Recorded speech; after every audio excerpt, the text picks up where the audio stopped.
The problem, right, is Thomas Frank.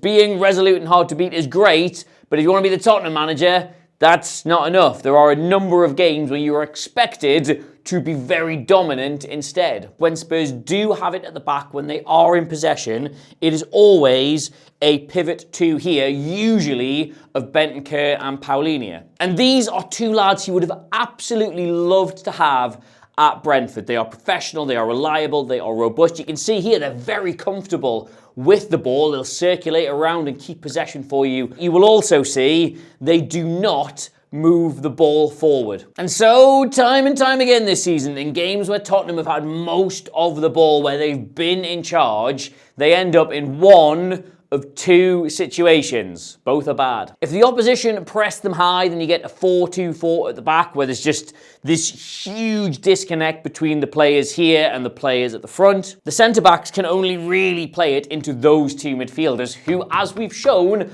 are not likely to be getting turned and splitting the opposition defence, either by running it or passing it. So instead, they'll just knock it sideways or back where it came from, and eventually, when it gets to the full-backs, they can only really play it straight up the flank to a forward who usually has his back to goal and cannot get turned. So they will either lose the ball or it just comes straight back where it came from. It's all straight lines, right? And it's incredibly difficult to open the opposition up with straight lines or connect with your teammates in a dynamic way with straight lines. But yes, I know what you're thinking. This is when they are being pressed. What happens when the opposition drop off? Well, it gets worse. Frank will encourage two of the midfielders, again, regardless of whether it's a 4-3-3 or a 4-2-3-1, to get into the forward line to give you that 5 up top, and the remaining midfielder will drop to collect the ball from the defenders. But this, again, because of the spaces that is leaving between the players at the back and the players at the front, just leaves this enormous chasm